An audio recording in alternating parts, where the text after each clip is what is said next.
अस्सलाम वालेकुम। आज हम क्लास 8 मैथ एक्सरसाइज 2.4 को कंप्लीट सॉल्व करेंगे। Question number 1, separate the open and close sentences. हमने इसमें ओपन और क्लोज सेंटेंसेस को सेपरेट करना है, तो पहले हम देख लेते हैं कि ओपन और क्लोज सेंटेंस होते क्या हैं।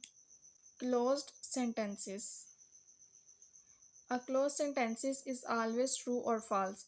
यानी कि क्लोज सेंटेंस में हमें पता चल रहा होता है कि इक्वेशन में ये इक्वेशन ट्रू है या सॉल्व है, यानी कि हम इसको सॉल्व कर सकते हैं। सॉल्व करने से कोई आंसर निकलता है, हमें पता चलता है कि इक्वेशन ट्रू है या नहीं है। जैसा कि हम यहाँ पे देख लेते हैं, 12 डिवाइडेड बाई 4 इक्वल टू 3। जब 12 को 4 से डिवाइड करेंगे तो क्या आएगा 3, तो ये ट्रू है। 6 इज़ इवन नंबर, तो ये भी ट्रू है। तो जब हम 4 को 9 से मल्टीप्लाई करेंगे तो क्या आएगा 9 + 9 9 + 9 + 9 इस तरह आ जाएगा।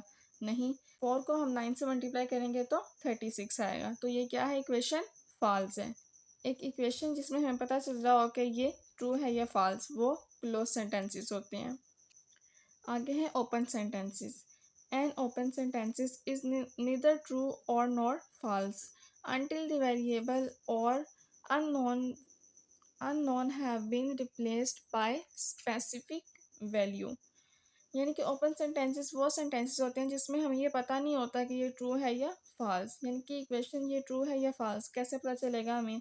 एक्स में अगर हम 4 ऐड करें तो 10 आएगा, पता ही नहीं, क्योंकि ये एक वेरिएबल है। अब हम वेरिएबल को कैसे सॉल्व कर सकते हैं जब तक हमें इस वेरिएबल की वैल्यू पता ना चल जाए। तो ये हमें पता नहीं चल सकता कि ये ट्रू है या फॉल्स। इसी तरह इसमें भी वेरिएबल है, तो हमें पता नहीं चल सकता कि ये ट्रू है या फॉल्स। तो इसमें मेन बात यही है कि जिसमें वेरिएबल आ रहा हो वो ओपन सेंटेंस है, और जिसमें ना आ रहा हो, सिर्फ इस तरह एक आम इक्वेशन जिसमें सिर्फ और सिर्फ कॉन्स्टेंट्स हों, तो वो क्लोज सेंटेंस होगा, और जिसमें वेरिएबल हो वो ओपन सेंटेंस होगा। तो हम अपना क्वेश्चन नंबर 1 सॉल्व करते हैं। तो इसमें देखें कि ये ओपन होगा या क्लोज, इसका पार्ट नंबर 1। तो इसमें देखें कि ये ओपन होगा या क्लोज। 3x + 4 = 1। तो इसमें ये क्या है, वेरिएबल, जिसकी वजह से हमें ये पता नहीं चल रहा कि ये इक्वेशन ट्रू है या फॉल्स। तो ये क्या होगा, ओपन। इसमें भी वेरिएबल है 5y + 7 = y। तो हमें पता चल रहा है कि ये ट्रू है या फॉल्स, नहीं पता चल रहा ना, तो ये भी ओपन है। इसमें भी वेरिएबल है, तो ये भी ओपन होगा।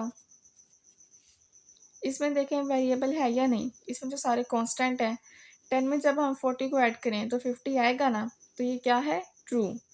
इसमें हमें ये नहीं देखना कि ये ट्रू है या फॉल्स, बस ये देखना है कि ये सॉल्व हो रहा है या नहीं। तो ये सॉल्व हो रहा है और है भी ट्रू, तो ये क्या आएगा, क्लोज। क्योंकि ये सेंटेंस पूरा सॉल्व हो रहा है तो ये क्लोज होगा।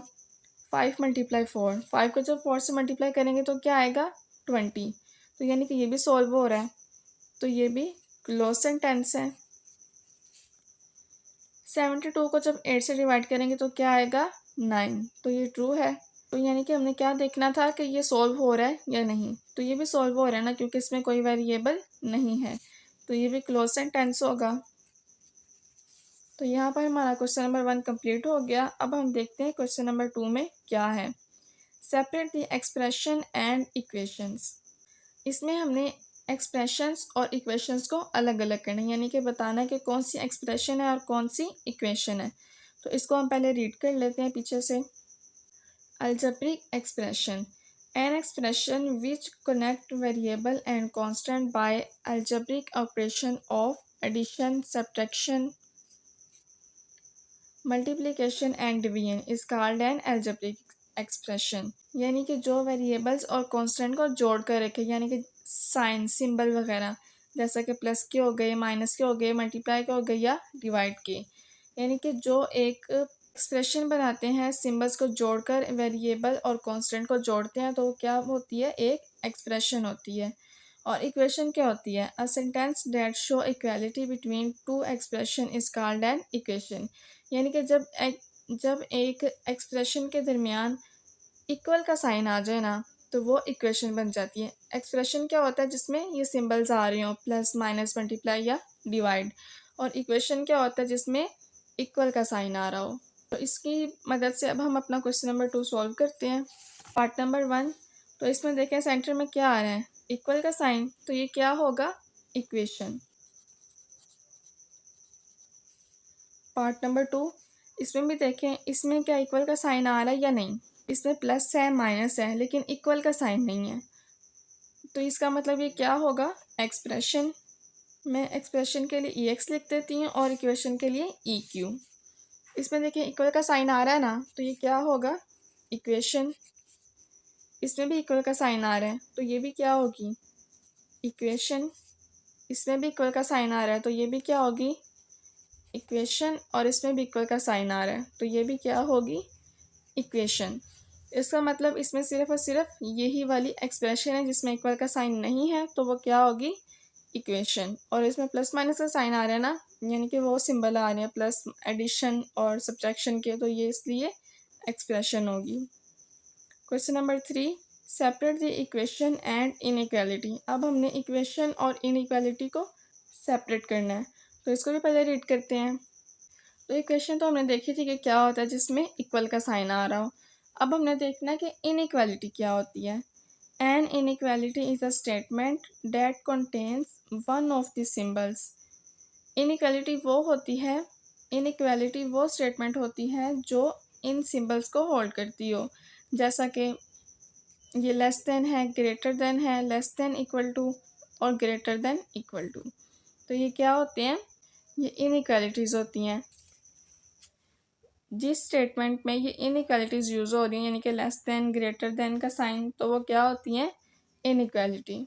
तो इसमें हमने देखना है कि इसमें क्या हो रहा है, ये ग्रेटर देन का साइन है ना, तो इसका मतलब ये क्या होगी, इनइक्वालिटी। जिस स्टेटमेंट में ये साइन आ रहा हो वो क्या है, इनइक्वालिटी। तो इनइक्वालिटी के लिए मैं ये लिख देती हूँ, इन इक्वालिटी। पार्ट नंबर 2 देखें, इसमें कौन सा साइन आ रहा है, लेस देन का, तो ये भी इनइक्वालिटी होगी, इनइक्वालिटी। आगे इसमें देखें, इसमें इक्वल का साइन आ रहा है, तो जिसमें इक्वल का साइन आ रहा हो वो क्या होती है, इक्वेशन। इसमें ग्रेटर देन का साइन आ रहा है ना, पार्ट 4 में क्या आ रहा है, ग्रेटर देन का साइन, तो ये क्या होगा, इनइक्वालिटी, क्योंकि ग्रेटर देन भी एक इनइक्वालिटी है। पार्ट नंबर 5 में क्या आ रहा है, इक्वल का साइन। इक्वल क्या है, जिसमें इक्वल आए वो क्या होती है, इक्वेशन। और इसमें भी क्या आ रहा है, लेस देन का, अगरचा ये फ्रैक्शन में है लेकिन इसमें इनइक्वालिटी तो आ गई ना, ये क्या साइन है, लेस देन का, जो कि एक इनइक्वालिटी है। Question number 4, separate the polynomial expression and expression that are not polynomial. इसमें हमने पोलिनोमियल और नॉट पोलिनोमियल को सेपरेट करना है, तो पहले हम इसकी डेफिनेशन को रीड कर लेते हैं। Polynomial, a polynomial expression or simply a polynomial in an algebraic expression consisting of one or more term in each of which the exponent of the variable is zero or positive integer। तो polynomial क्या होते हैं, किसी भी variable का जो exponent है ना, वो या तो ज़ीरो होगा या पॉजिटिव इंटीजर, यानी कि उसकी वैल्यू जो उसकी पावर है ना वो नेगेटिव में नहीं हो सकती, उसकी पावर हमेशा या ज़ीरो होगी या पॉजिटिव होगी, तो वो क्या कहलाएगा, पॉलिनोमियल। फॉर एग्जाम्पल के तौर पर हम क्या ले लेते हैं, इसमें देखें इसकी पावर क्या है, 1 लेकिन पॉजिटिव। इसमें भी इसकी पावर 2 है लेकिन पॉजिटिव, इसमें 1 लेकिन पॉजिटिव, यानी कि इसमें जो माइनस है ना वो नहीं आना चाहिए। और नॉट पोलिनोमियल्स की भी एग्जांपल दी गई है। नॉट पोलिनोमियल्स क्या होते हैं, जिनकी पावर माइनस में आ गई, जैसा कि इस वेरिएबल की पावर क्या है, माइनस में आ गई है ना, -2, तो ये नॉट पोलिनोमियल हो गया। और अगर फ्रैक्शन में भी आ जाए ना फिर भी नॉट पोलिनोमियल होता है, क्यों, क्योंकि जब ये ऊपर जाएगा तो ये इसकी पावर माइनस में हो जाएगी। यहाँ पर y की पावर +1 है ना, लेकिन जब ये ऊपर जाएगा तो इसकी पावर क्या हो जाएगी, -1, तो ये भी नॉट पोलिनोमियल हो जाएगा ना। इसलिए अगर फ्रैक्शन में हो या माइनस में तो वो क्या होता है, नॉट पोलिनोमियल। अब हमें देखना है कि इसकी पावर पॉजिटिव है या नेगेटिव। तो यहाँ पर देखिए x की पावर क्या है, 2 + 2 पॉजिटिव, x की पावर 1 पॉजिटिव, तो ये क्या होगा, पोलिनोमियल। पोलिनोमियल के लिए मैं पोली लिख देती हूँ। इसमें देखिए इसकी पावर क्या है, पॉजिटिव है ना, x की पावर 2, y की 1, x की 1, y की 2, लेकिन है तो पॉजिटिव ना, तो ये भी पोलिनोमियल होगा। इसमें देखें इसकी पावर क्या आ रही है, x की पावर -2, तो हमने क्या देखा था, जो माइनस में आ जाए या फ्रैक्शन में तो वो क्या हो जाता है, नॉट पॉलिनोमियल।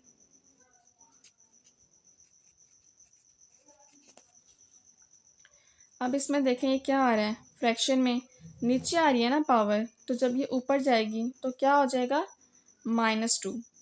तो इसका मतलब ये क्या हो गया, नॉट पॉलिनोमियल।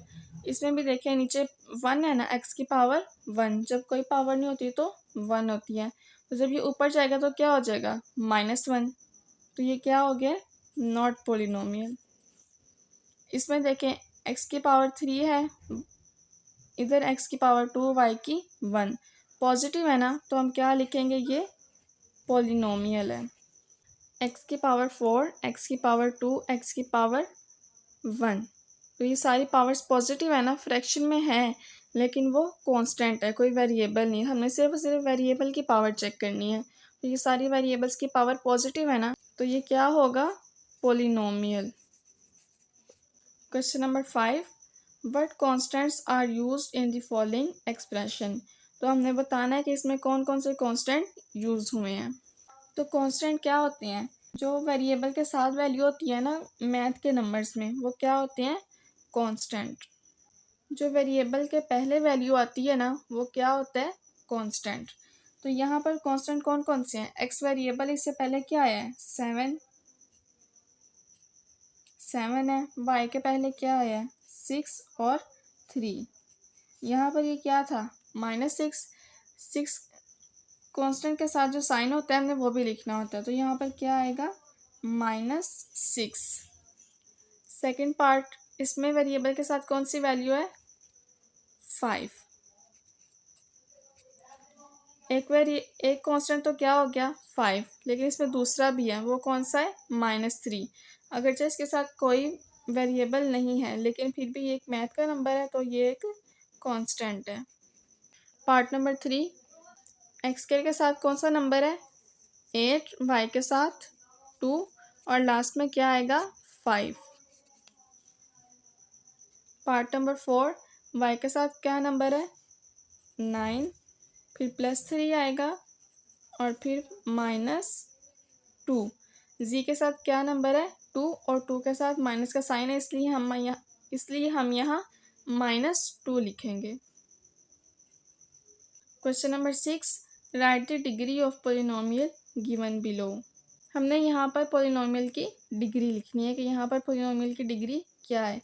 तो पोलिनोमियल की डिग्री हम कैसे फाइंड करते हैं, जो मैक्सिमम पावर होती है ना उस इक्वेशन की, जो उस एक्सप्रेशन की, उस पोलिनोमियल की मैक्सिमम पावर होती है ना, वो उसकी डिग्री होती है। तो इसमें वेरिएबल की पावर क्या है, 1, तो इसकी डिग्री क्या होगी, 1।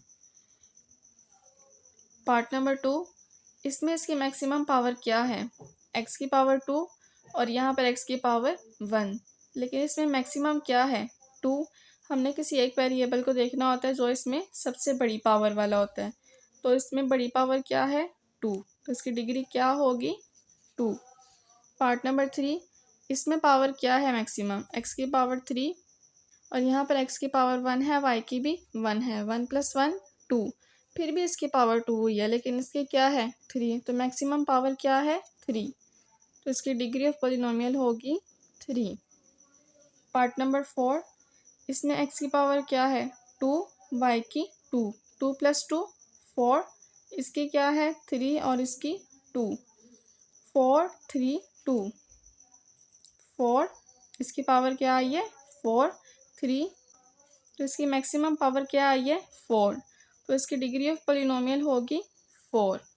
Question number 7, separate the polynomials as linear, quadratic, cubic and बायोक्वाड्रेटिक।